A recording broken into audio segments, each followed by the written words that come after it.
just say though on OKRs, and I do lots of work in Silicon Valley. It's a religion there and is widely substituted for strategy. So the notion is that somebody can say on high, this is your objective and this is the key result. I mean, it is delusional. They imagine that because they said so, it's more likely to happen. It is not.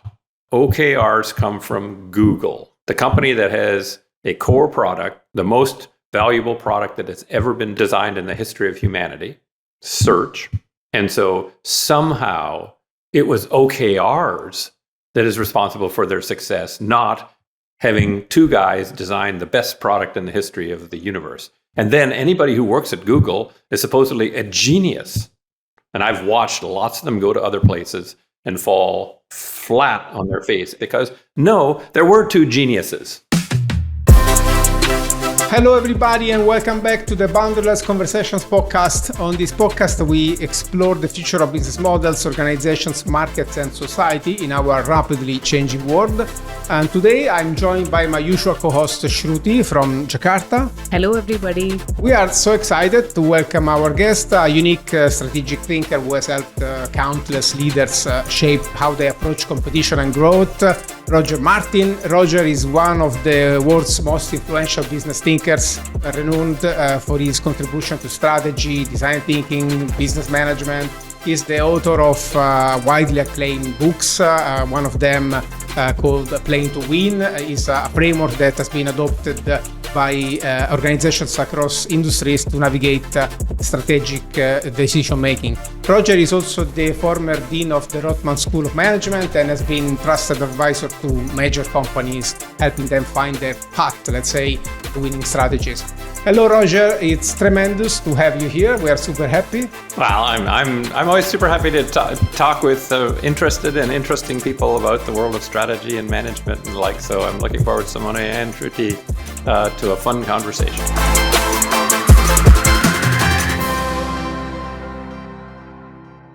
Today, we want to explore your perspective on the state of strategy, and especially in an age of massive decentralization of power, rise of technologies like LLMs and AI, which have the potential to, I would say, significantly extend the strategy playbook. But to kick off our conversation, I would like to ask you where your work stands today versus how it was maybe 20 years ago, because the last 2 decades have changed the business landscape so deeply and strongly, mainly by introducing democratization, uncertainty, and change. So how is your work changed in the last couple of decades? Yeah, well, it's a big question, but it's an apt one in part because, I'm sort of somewhat known and famous, but partially because I wrote the book with A.G. Lafley, the Playing to Win book. But his time as CEO started a little over 20 years ago, 25 years ago. And so to think back, that's a nice marker for me for what's been happening. On the issue of centralization, one thing that's happened is that companies have gotten so big, the biggest companies have gotten so big that it really is a challenge to manage them with sort of techniques that would have been used widely in, say, the 20 years before that. If we say what's the 25 years since 2000 versus the 20 or 25 years before it, you would have had a model like a GE model where you had a 750 person strategy department at the corporate level that essentially told all the businesses what their strategy should be and gave them a plan that they're supposed to go and kind of execute. Where did that get GE? I mean, I think it got them to a very diminished form of itself. But I think that was maybe a precursor to a world in which you can't say strategy comes exclusively from the top, decisions come exclusively from the top, and then people are told what to do. Infantilizes managers. It creates rigidities and bureaucracies. So I think the business world, and in some sense, has struggled with the idea of how do you have a combination of enough guidance from on top, but enough kind of flexibility and independent decision-making pushed down in the organization. Right. And I know you're Hire fans and do lots of work with Hire. There would be an example of a company that has rather radically shifted the paradigm to balance. Some people think of it as sort of completely decentralized. I don't myself, and I've done some kind of work in conjunction with them, which is I think they've very carefully centralized a few things, right? Mm-hmm. And decentralized a whole lot more. So anybody who says be centralized or decentralized, I think is sort of missing the point. So Hire has very centralized and controlled ways of interacting with its many micro enterprises with it. So that's actually controlling and centralized. But what they do and how they manage is highly decentralized. And so I think what's happened is to manage in the size and scope and global scale of the modern large company, you have to figure out really carefully what you attempt to centralize and centrally control. And if the answer is a lot, chances are bad things are going to happen to you. But if your answer is a little, but a few important things, and we're going to decentralize a whole lot else, then I think you've got a chance for success. And I think you didn't have to, if you ask what's different, I don't think 25 years ago you had to pay as much attention at that and get that as right as you have to get it today. You could be a little more like, well, we're sort of in charge, and we'll grow in and yeah, they sort of get to do some stuff. Like you could be a little more vague about it. Now, I think you got to be a lot more precise, or you're going to get kind of offside in a bad place faster. It's interesting because you started by saying companies have gotten so big, right? Yeah. On the other hand, you also talked about another dynamic, which is the dynamic of decentralization of certain responsibilities in the organization. So on the one hand, we have companies that become bigger because of consolidation and certain other dynamics. And on the other hand, we have this massive power shift from the center to the edge, right? A small team today can achieve almost anything. Especially in digital, we have this narrative now of the one-person unicorns, right? So you said something needs to be centralized, something needs to be decentralized in that kind of organizations. In the past, when we had once Kevin Nolan, the CEO of GE Appliances, which is a company controlled by Hire. Yep, now bought by and turned around by Hire. Yes. When I asked about strategy, he said, we don't have a strategy. The micro enterprises have a strategy, right? So my perception is that in this decentralization, strategy is one of the things that have to be massively decentralized. So everybody needs to be in charge of its own strategy to some extent. Everybody that runs a profit and loss, a micro enterprise, a product, whatever. But at the same time, in our experience, a little bit of the strategy process needs to be, I don't want to say centralized, but at least it needs to be socialized. Meaning that, for example, when you have two companies, two micro enterprises reaching the market that may be conflicting, that's the point where you start to realize that you need a portfolio strategy, you need some, let's say, coherence in how you reach the market. So in your experience, if we focus on the strategy topic, how much and what needs to be decentralized, and how much and what in strategy needs to stay centralized, or at least achieved as a social process that involves everybody? Yeah, well, I mean, I would start out by saying, unfortunately, he's delusional, which is, it is impossible to not have a strategy, because I define strategy as what you do, not what you say. And most strategies are actually not what a company writes down as their strategy. Most of that is just garbage crap, stuff that sounds good. It's platitudinous stuff. Your strategy is what you do, and you only do some things and not other things. And so GE Appliances division of Hire has a strategy. He may deny it, but it does. I could come in and interview him for an hour and tell him what his strategy is. It's because I would just ask him, what do you do? What don't you do? Where's the boundary of what you do and what you don't do? So the way to think about strategy, in my view, is strategy happens at every level in the organization. In service organizations in particular, it happens right down to the frontline worker, right? The bellhop at the Four Seasons has to make decisions of what things to do and what not to do. in real time. How do I treat this customer in front of me?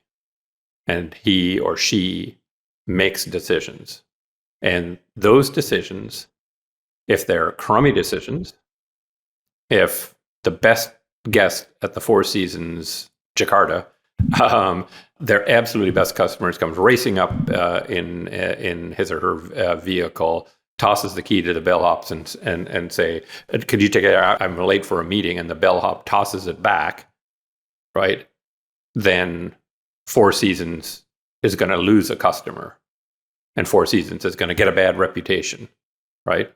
But if some 18-year-old punk shows up and does the same thing, and he goes and does exactly what they want, and the guy actually wasn't even going into the Four Seasons, he was going around the corner to his favorite bar, then also Four Seasons is going to have trouble, right?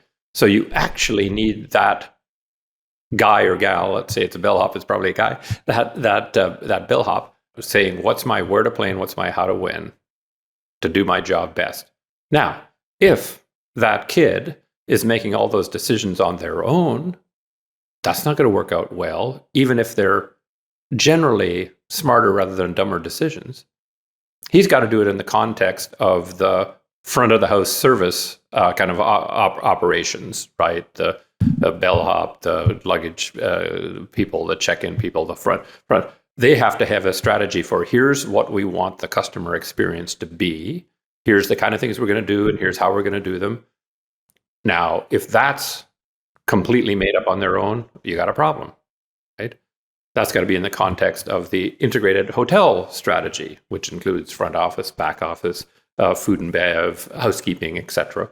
Then the Jakarta Four Seasons is going to be part of probably, I don't know how they're organized exactly, but there's probably a Southeast Asian regions or an Asia Pacific region. We got to have Jakarta operating the way we want the rest of the region to operate, and then that has to operate in the context of Four Seasons. If you haven't made clear strategic choices at each level, the folks at the next level lower won't have a good context for making the smartest choices. If they don't make the choices, the level below that won't, etc. So this is the tricky thing about being a big company. That's a lot of strategy choices, right? There would be, let's say, at a minimum, 6 or 8 departments of a given hotel. The hotel in a given region, that adds up to an enormous times of strategy. Where in the good old days, if you ask back to the first question you asked me, if you say, well, gee, what has changed in the last 20, 25 years? The conception was somebody sitting in Toronto at Four Seasons headquarters makes the strategic choices and everybody executes. I think it's just an impossibility. And now, so what does that mean? It means your people have to see themselves as important choice makers, not executors. Not they're just, yes, sir, yes, ma'am, I'll do whatever you say. They have to say, I get it. This is what you're trying to accomplish. Am I right? You're trying to accomplish this? Okay, I will make choices that are consistent with what you want to accomplish. You can count on me. And if there's any problem, I'll get back to you and say, I'm trying to accomplish what you want to accomplish, but I'm not sure it's accomplishable, right? I don't know if it's doable. Given the way we've allocated our resources, you might want to rethink that so that you get a feedback. It's not just a one direction flow from top to bottom. There's a feedback back that says, you want me to try and do this, but I can't. That's not working. Then you revisit it and you hone and refine it. So that's, to me, strategy in the modern world. And that is, you could look at it 2 ways, right? You could look at it as decentralized or centralized, right? You could look at it as decentralized. Lots of people have got to make choices. But you could look at it, if you wanted to, as centralized. It's all in a nested. It's like it's a Matryoshka doll, right? Which is, it's all kind of cascades from one and it's all unified. I think it's a kind of a mix of both. That's why I say I'm not into centralization or decentralization. I'm into optimization. And in this case, optimizing is having a lot of people seeing themselves as important choice makers. And I'll finish, but and this is very consistent with Peter Drucker, my hero, Peter Drucker, the rise of the knowledge worker. Every person in the Four Seasons pretty much, except maybe the guys who are slinging the suitcases, is using the muscle between their ears more than any other muscle, their arms, their legs, their backs. And so the question is, how do you get the most out of their usage of that muscle? Well, you give them context for how to use that muscle. You give them the freedom to use that muscle. You give them a pat on the back when they use it well. It's those kind of things that you've got to be thinking about across the organization to have knowledge workers engaged, loving their job, and doing it well. When you open up strategy to that degree where there are so many participants who are involved, does it make strategy sort of fragmented, and can you avoid that? And I think you sort of touched upon this as well, that there are so many decisions to be made therein. So inherently, I presume there will be more cognitive load in terms of decision making. And therefore, is it necessary to draw a boundary somewhere in the sense of how we approach decision making, despite it being open? Because I also read your points on like constructive tension, right? When there is so much, let's say, tension in that constructive feedback loop and so on, how do you go about approaching that?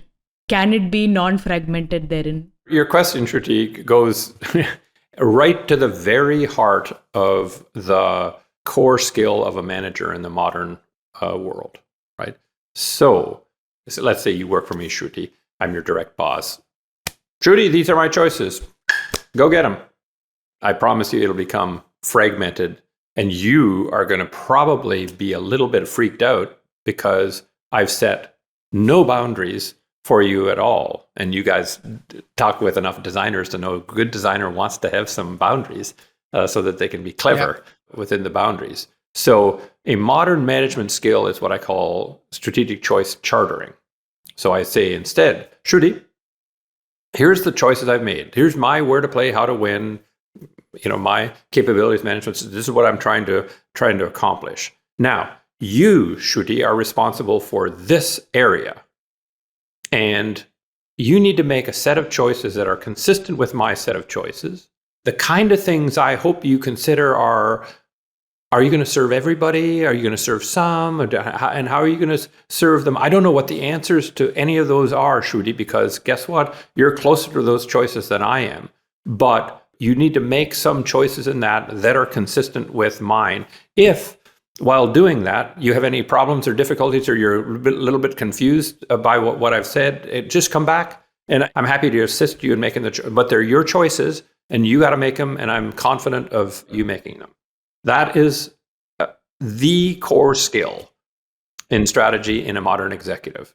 Because then, Shruti, you'll go off and say, oh, okay, I understand what Roger wants to accomplish, and he has told me the important things that he wants me to consider in my choice. Makes sense to me. And he said, you make it, not me. Wow, that's cool. He's not telling me what to do. He's telling me what to think about. And he's even, helped me not get potentially frustrated or lost, because when I got into it, I didn't really understand what he meant by X. He said, just come back, and we'll talk about it. If you do that, strategy will be anything but fragmented. It will be integrated, right? Because you will come back with choices that are consistent with, but that are an expression of the knowledge in your head about your specific area of expertise. You might have been my director of HR, or you might have been my, operator of the southern region, or whatever. But in that domain, you know more than I do, and you have expertise that I want to have brought to bear. I was just thinking about how, let's say, you can foster that sense of accountability and ownership, but not from a directive sort of point of view. Well, it would be to say it's your choice. Shruti, it's your choice. And then you would come back and say, Roger, here's the choices I make, and I think they're the best choices for my group. And I'll probably ask you, and what would constitute good performance under that, Shruti? Mm-hmm. And you'd say, well, you said you want to build share in the southern region. I'm going to head to the southern region. This will enable us to grow 10% a year rather than a top line or whatever, rather than the 3% we're doing now. And I'll say, okay, 10% it is. And then Shruti knows she's accountable for that, and I'll be watching for it. But I would set those in conjunction with you, because I don't want ever to setting goals that the person who on the receiving end of the goal doesn't believe is a fair goal is so counterproductive. It creates all sorts of death and destruction. This is largely, for example, how OKRs work, right? So this idea of cascading OKRs with the teams, so that's been, I argue, OKRs maybe have been the first attempt from large organizations. Notably, they have been coming from Google, right? So the idea that the organization becomes large, you need to manage by accountability, as Shruti said, and so the OKRs make a good process for people to negotiate their accountability with the leadership. Can I just say, though, on OKR, then my most inflammatory and disagreed with Medium post of the 200 plus I've written was on OKRs. I know. But please go ahead. Because my observation, I do lots of work in Silicon Valley, in the tech sector, and it's a religion there, and it is widely substituted for strategy. So the notion is that somebody can say on high, this is your objective and this is the key result, and they imagine. I mean, it is delusion. It's so delusional. They imagine that because they said so, it's more likely to happen. It is not. Right. And that's why there's this hue and cry about execution. I gave the OKR and they didn't do it. Well, you didn't have a strategy that's worth shaking a stick at. Your strategy was stupid, right? And it didn't happen. And again, this is one where, guess what? OKRs come from Google, right? The company that has a core product, the most valuable product that has ever been designed in the history of humanity, search. Paying for search words is the best product, the highest margin, biggest product in the history of the planet. And so somehow it was OKRs that is responsible for their success, not having two guys design the best product in the history of the universe. And then anybody who works at Google is supposedly a genius. And I've watched lots of them go to other places and fall flat on their face, absolutely flat on their face, because no, there were two geniuses. There were. They came up with the best product in the history of the world. And that doesn't mean everybody else who happens to work there is great, or that your measurement systems are great. No, you have an awesome product. And let's look at the OKRs for all but search, how that worked out. All that the rest of Google does, other than search, is lose a small enough portion of the money that they make in search to not be embarrassed. That's it. There's two things. Search makes more money than God, and everything else is a decrement. I mean, probably they make some money also with Android, but still through search. You're right, because search is the way they make money. They give Android away. So last time I checked, they don't make any money on Android. They get it by generating more search. It's a great company, but the mythology out of that company is just beyond my comprehension. I mean, Google now, Alphabet, is going to be the first company in the history of the world to piss $500 billion down the toilet on crazy ass ideas. There's no strategic soundness to them kind of whatsoever. And that's because they're an OKR place. They're not a strategy place. They're an OKR place. The point that I wanted to make is that that you need a way to cascade this accountability, okay, as well as a strategic mindset. You're right. If you just cascade accountability and you tell people these are the objectives, or even if you include into defining the objectives, they don't have the strategic capabilities, the other pieces, this doesn't happen. You're totally right. The point I agree. That I was, if you use OKRs as a complement to strategy, I have no quarrel with them whatsoever, and there's an established methodology. It's just that they are, I swear to God, Simone, they are used more as a substitute for strategy than a complement to strategy in the world, the true usage. And that's why I'm not a fan of OKRs kind of overall. The point is interesting because in our experience, what we are seeing is that increasingly, to create this accountability, companies are using profit and loss, and they are using entrepreneurship. So for example, if I look at your 5 key elements of the strategic, let's say, stack, winning aspiration, where to play, how to win, core capabilities and management systems. Yeah. If I think about hire, for example, or in general, this idea of the platform organization where you have micro entrepreneurial units and the organization moves more into allocating capital than dictating objectives, so more like, you come with a good idea, the company negotiates a contract with you for you to obtain certain results, and in exchange you have a lot of skin in the game. I think this is a massive improvement versus just cascading OKRs, like we said. So how do you see that unfolding? So if I think about the 5 things, the winning aspiration probably needs to be somewhat centralized, because otherwise you end up with a company that doesn't know where to work, what wants to achieve. Then the where to play and the how to win look very much distributed. So it's pretty much the challenge of the entrepreneur, the micro entrepreneur, to find their strategy in the market, so to achieve their results. But I mean, is hire in specialty chemicals? Is it in forestry? Is it in that's a good point. Hire is fairly, in our experience, is fairly open in terms of where to invest money, but they have this what they call these industry platforms, which are a little bit like sectorial investment vehicles. So exactly. So that's their where to play. Yeah. Right. So that's a corporate where to play. If you come in and say, I'm a micro enterprise and I'd like to buy some eucalyptus kind of forest in Brazil and build a pulp mill and get into making market pulp, would hire say, oh, that's a great idea?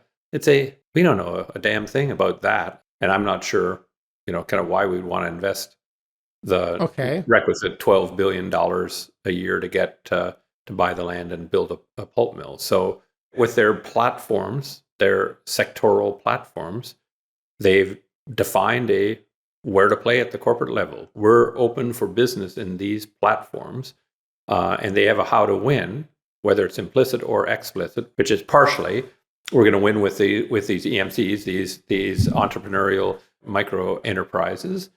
And so that's part of our how to win is this sort of vehicle, and we bring higher expertise to these platforms.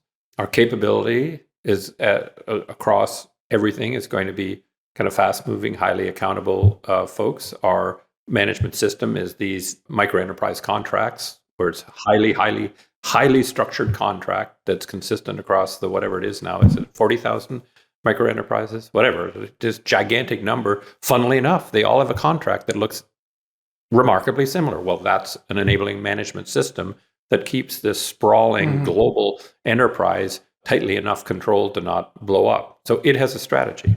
So I wouldn't say that they've pushed strategy down.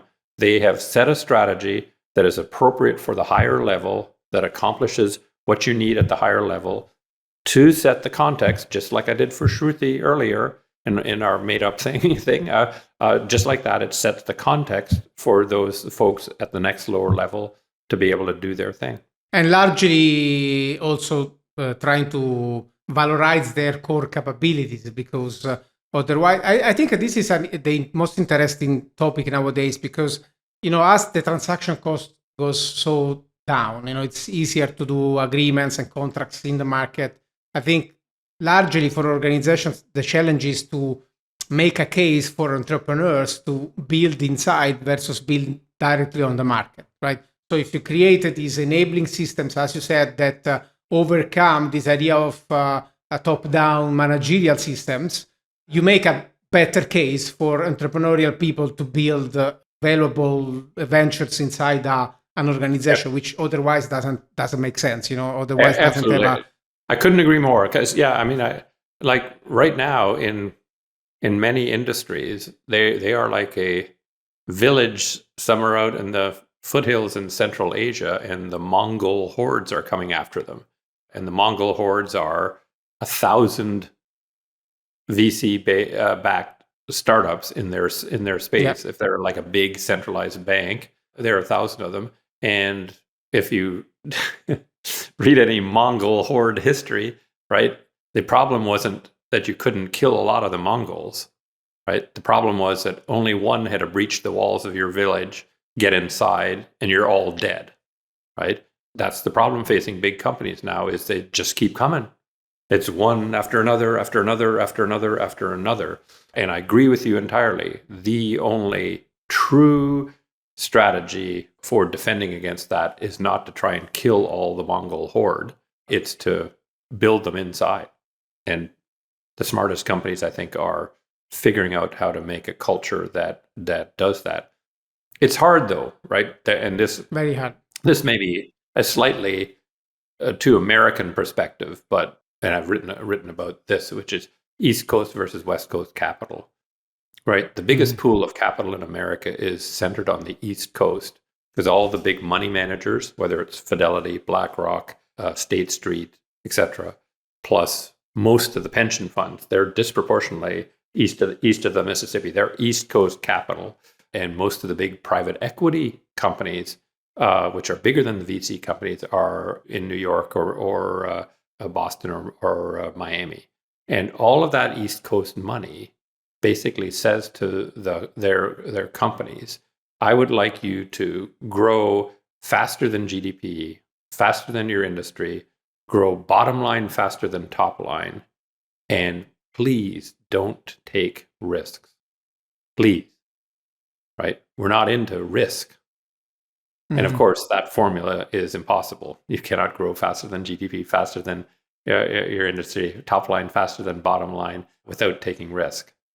Then there's another pool of capital that's all based on the West Coast. That's all the venture capital money. It's all in the same place. Some is in LA. That's not all in San Francisco. Some's in Seattle, but it's all within a stone's throw of the Pacific Ocean. And they all say, grow like crazy. Grow absolutely like crazy. If you're not growing like crazy, we're not interested. And a whole bunch of you are going to go belly up. So risk, we laugh at risk. We just, we'll take lots of it as long as you grow like crazy. So unfortunately, the capital holders of all those companies who should be building this kind of entrepreneurial activity inside, their capital providers say, don't do that.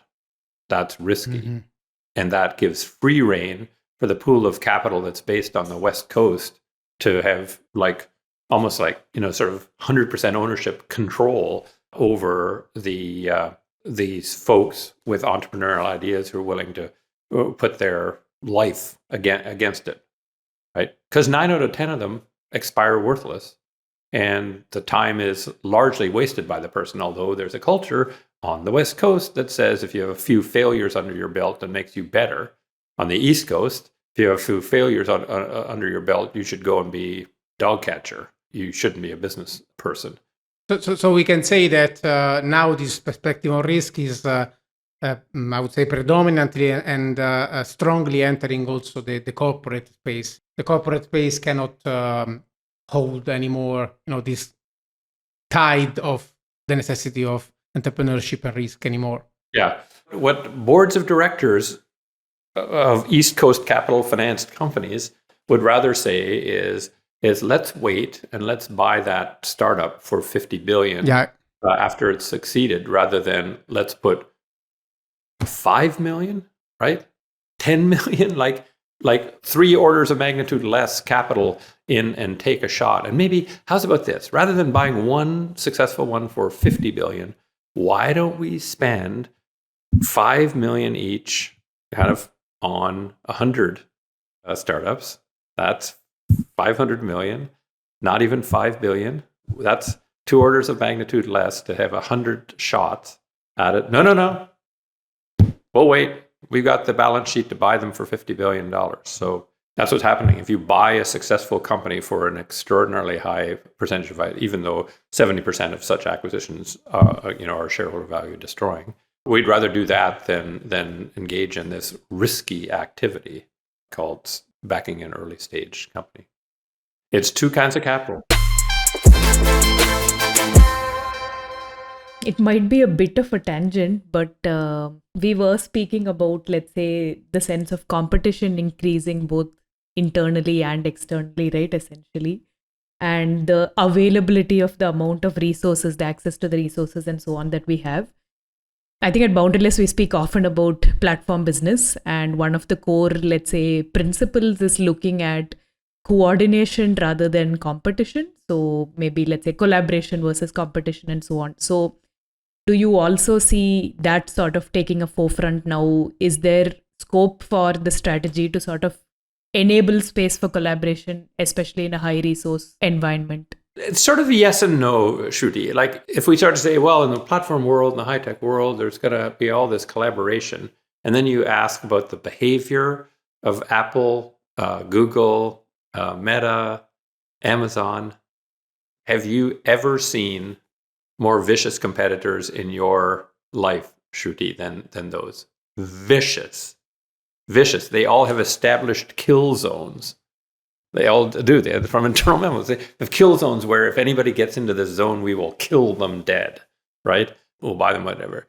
But it's paradoxical, Shruti. It's not like you're wrong. It's like they have figured out that they have to work with other companies. I don't necessarily use the term collaboration because collaboration connotes a certain friendliness. I think of it as frenemies. They understand the concept of frenemies. I can hate Apple, I can hate Samsung, but I'll still buy components for our phone from the company that sues the hell out of us, and we sue the hell out of them when it makes sense. And I'll make deals with Google on things about the iPhone, even though Google gives free the operating system that my iPhones compete against. So I think you're right. You have to think of, if you have this principle, which is, if it's Apple, Google is our enemy and Samsung is our enemy, that means we will never do anything with them. That, I think, would have been perfectly fine 25 years ago. I think, that kind of thing. I think it is value destroying now. But I would, and maybe this is just me being stupidly semantic, but I just can't bear to call it collaboration because they despise each other with a burning passion. Right? The point that we were making between us is more that, of course, you make a great point into these large behemoths kind of being frenemies between them. But the idea that we had in mind is that increasingly when you build products and strategies, therefore, in a market that is hyper-connected like it is today, you have a plethora of integrations and extensions that your products need to plug into. Absolutely. So Absolutely. More, I think this also introduced quite a lot of new mindsets and challenges in how you develop your strategy in a way that your products will touch niches that Absolutely. maybe you cannot plan ahead. Exactly. Like, I mean, if you're going to be an app developer and you say, I hate Apple, good luck to you, right? Unless you get on the iPhone, you've chopped off your foot. So like, I agree with the core premise. I would just say it's not a friendlier era. Like some people make it out to be a friendlier era where there's all this cooperation and everything. And I think if I went back again 25 years, it's a much less friendly era. It's a vicious era. And some of it is viciously anti-competitive and should be attacked by under Sherman and Clayton, antitrust violations, willful monopolization of markets, that kind of thing.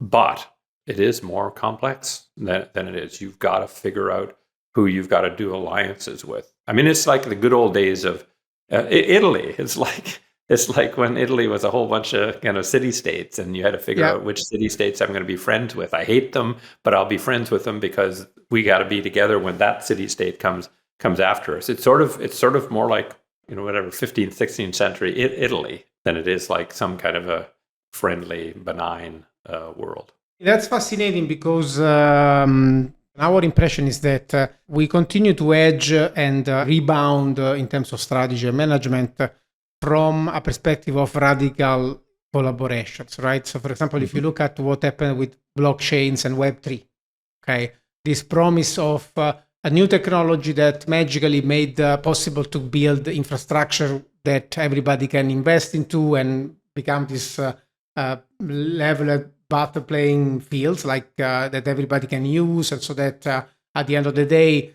parts of the industry can be really collaborative, but we still see that this is not happening.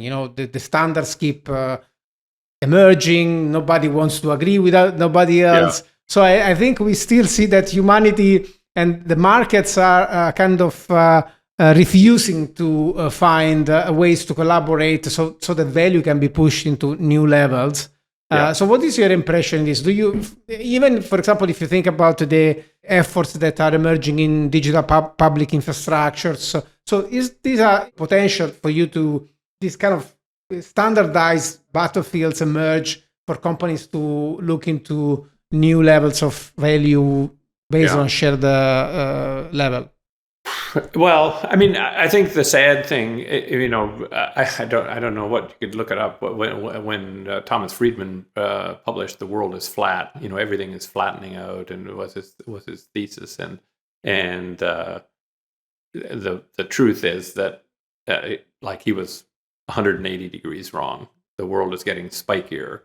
Everybody thought, oh, the internet, it's going to flatten everything. Everybody can. Now there's a couple of companies that own the internet and are $1 trillion market cap companies for having taken control of big swaths of it. So unfortunately, the world is getting spikier, and income inequality is one manifestation of that. Incomes aren't getting spread out more. They're getting spikier.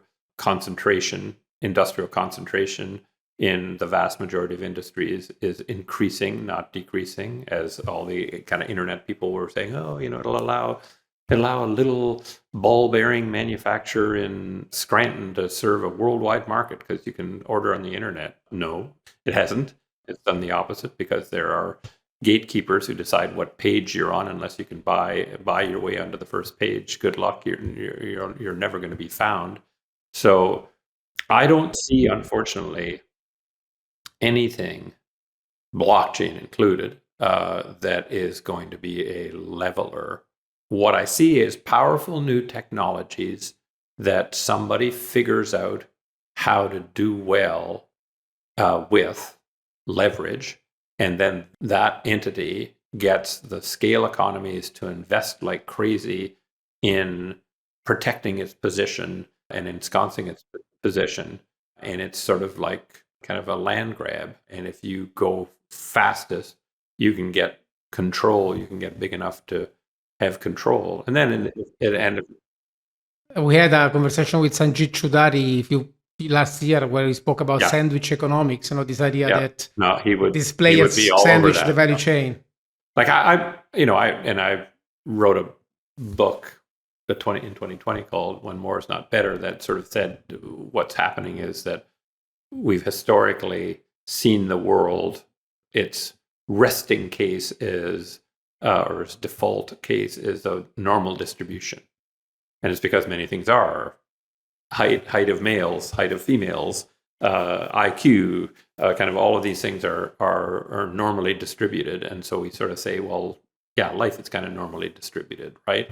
And many things are becoming Pareto distributed, right? Whereas 80% are clustered down here, and there's a super long tail. It's happening with income, it's happening with market share, it's happening with market caps, it happens with Instagram followers. They're all Pareto distributed. And it turns out that there is research that's not really applied so much to business, but I do, which says when you increase pressure on a system and you decrease costs of connections in that system, it goes Pareto.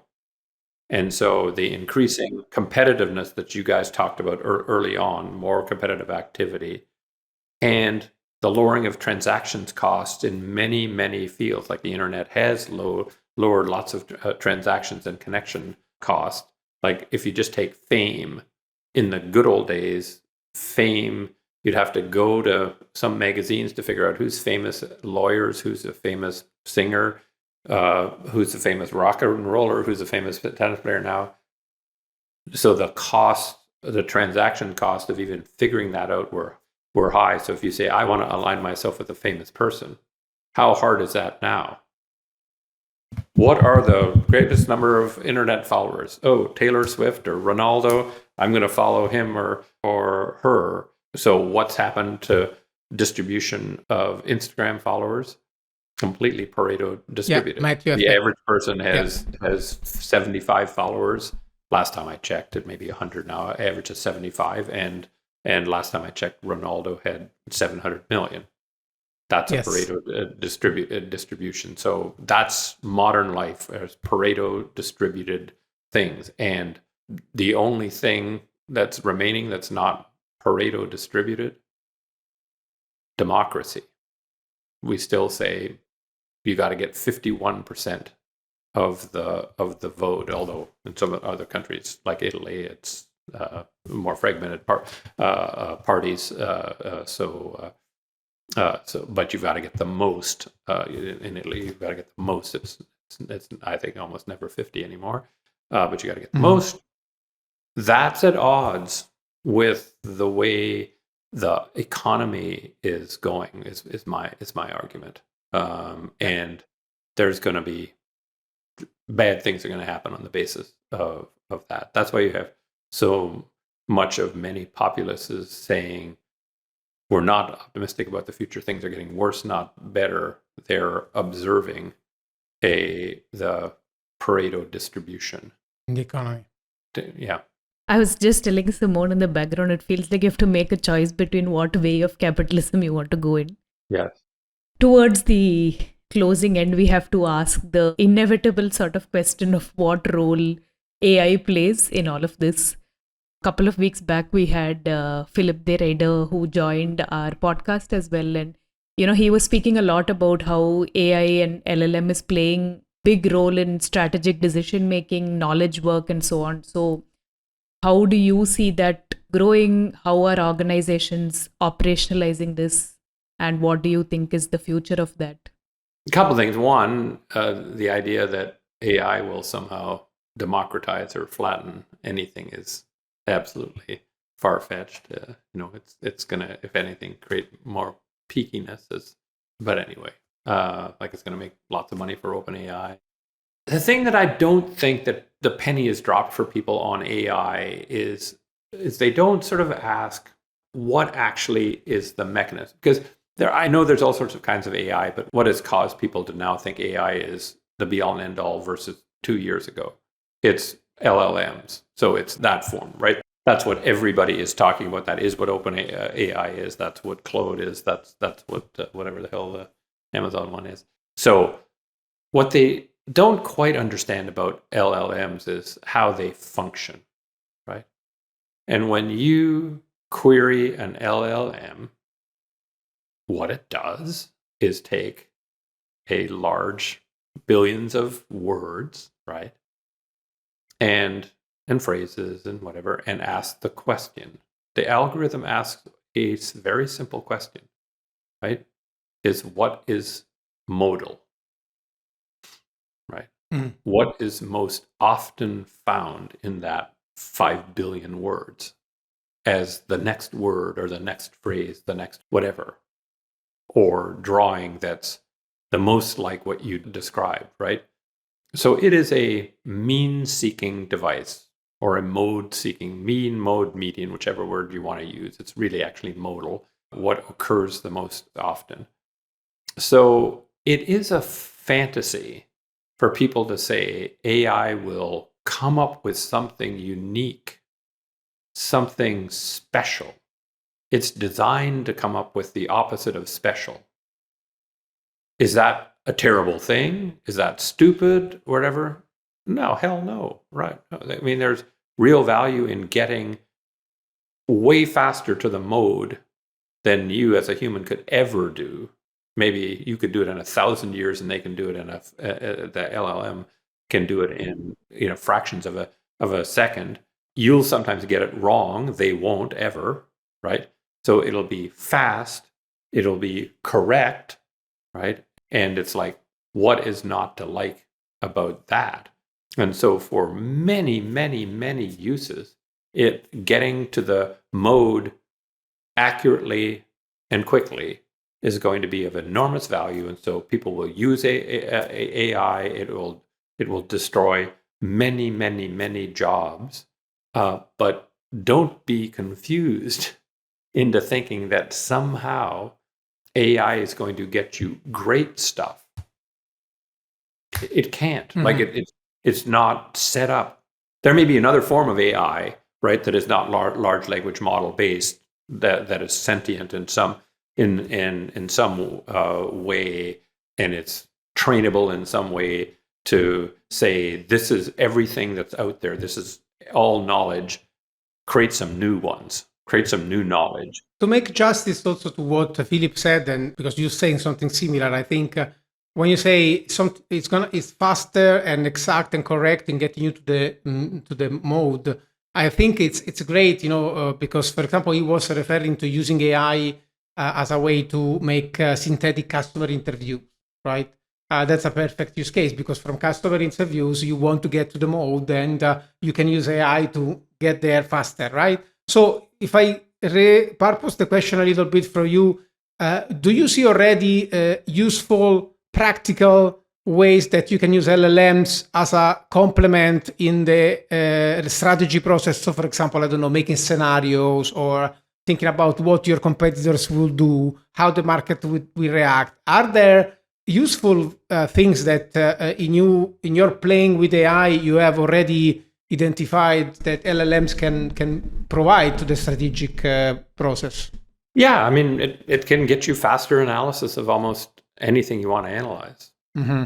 So that's good. It can synthesize, as you say, it can synthesize more quickly what customers want. It's now a more sophisticated form of sort of, like if you had 10 years ago, you would have scraping the internet for the kind of phrases associated with this product or that product, and you get that and process it. Now the LLM can scrape it and do it and come up with it quickly. For me, none of that is in the high value part of strategy, though. It's all the stuff that you know, if you were McKinsey or Bain or BCG, you farm it out to the junior people to go collect that stuff and write me a presentation, and then somebody would work with the client to say, what does this mean for us? What could we do based on that? So yeah, the high value added part of strategy, it has, at least from my perspective, and I have a client, an AI client. We're doing all sorts of interesting. I work with them. It's not as though I don't believe it's important or not, but for the part of strategy that I'm involved in with companies, it's nothing but a sort of a. It's still out of reach for LLMs. Yeah, but it's not unlike in the good old days when somebody would bring in a system to do receivables processing for you, automating receivables or payables or whatever. It's like, it's stupid not to do it, because you can replace a whole bunch of people and have a machine do it. You can replace a bunch of junior consultants, or I'm sort of sad for like McKinsey and Bain and BCG have vast arrays of people in India at low wages doing all sorts of analytical stuff. They'll be gone, completely gone. So it'll change the economics of the strategy consulting firms. But the essence of strategy, which is to come up with what? A unique set of choices that compels customer action. Unique. LLMs cannot do unique. That's not how the algorithms are written. They might in the future, right? But the current crop of LLMs aren't even trying to do the thing that is the valuable part of strategy. And then the other most valuable part of strategy, there's two most valuable part of strategy. One is interacting with the people in the business, right? And if you would ask what's different from me 25 years later than that, is I used to think that I was in the providing clever answers business, right? Hire a strategy consultant to provide you a clever answer. I realize I'm not in that business at all. I'm in the business of getting clients to reflect on their beliefs now, question those beliefs to the extent that they're not producing what they wish, and convince themselves, not me convincing them, they convince themselves to follow another path and commit to another path. That is the act of providing strategy advice. None of that is helped at all by AI. So maybe the LLMs are more likely to substitute the strategy advisor than the actual customer doing the strategy. Am I right? Yeah.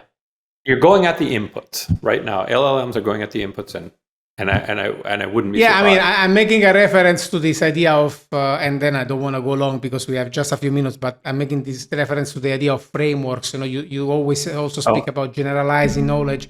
And so maybe the framework, an AI can really democratize, the strategic process that maybe now you need a strategic advisor to do something. And then tomorrow, maybe your teams can be helped in actually doing strategy by applying these generalized frameworks through an LLM, maybe that acts like an advisor more than yeah, actually no, doing no. the strategy. Well, and I'm playing with that now. So the company I've been consulting to has gotten fascinated by how much I write, and I've written 1 million or more words now, and they've dumped 1 million of my words into an LLM. So there's a Roger bot, and they're testing the Roger bot to see if we ask a question to Roger bot, how good is the answer? And it's different kind, like it's a very different kind of LLM, right? It's only got my stuff in it. There's 1 million of my words as opposed to Wikipedia, kind of like it's 1 million of 5 billion of everybody's words, and so they're just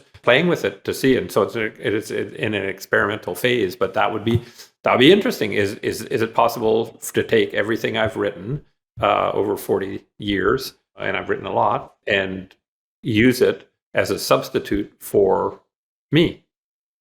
And we're trying to figure that out. At least it would be nice for the people to have Roger Martin's advice at the hand. Maybe not for you because your books maybe will sell less, or I don't care much. I'm just intrigued by the experiment, and it wasn't actually my idea. It was the client. He was just sort of saying, "Hey, he was like sort of saying, Roger, as I work with you, I know you've written a bunch of things, but you keep saying the same sorts of things and framing things in a particular way and whatever. Let's distill your strategic advice." And when I use the Roger bot, it sure as hell sounds like me. So like, but how much value they can get out of that's what they're trying to. Yeah, it depends on them, not on the LLMs. Towards the closing, Roger, so we have a section called the Breadcrumbs, where we ask our guests to share some of their inspirations, which our listeners can gain from, be it books, podcasts, music, nature, whatever that inspires you and could help our listeners as well. Sure. So I like to read mainly in non-business. So the writers that I have taken the most from are people. Aristotle's my favorite philosopher of all time. There's a book that isn't taught in probably any course I know of, and it's hard to get a hold of, but it's called Rhetoric, that by Aristotle. I like John Dewey a lot, the American pragmatist philosopher, and Art as Experience is almost impossible to read. You have to read a paragraph and then reread it and reread it. It's the most dense book you've ever had, but it sort of changed my life. And so I mainly am inspired by people who think kind of broadly about a subject. So I like Sun Tzu, I like von Clausewitz, somebody who's thought sort of from a very conceptual, foundational standpoint about a subject that doesn't apply it to my field, but I can take the learnings and apply to my field. That's what I do more of. I'm very inspired by the structure of scientific revolutions, Kuhn. I love Karl Popper. So I would say there's plenty of people listening to this podcast who will know what are the great business books and will read them, and I'm all for that. But in addition to that, I would say kind of read the foundational stuff, because business is a very applied discipline. It's a discipline that sits on top of more basic disciplines. Marketing sits on top of psychology, right? Strategy sits on top of economics. And I'm fearful that lots of people know the applied discipline and don't actually know much about the discipline that lies below it. And for sure not the discipline that lies below that one, where its philosophy lies below psychology and sociology, for example. So what I'd encourage people to do is don't stay at the level of marketing, ask what are the disciplines that lay underneath those, and what can you learn about the way the world works from that.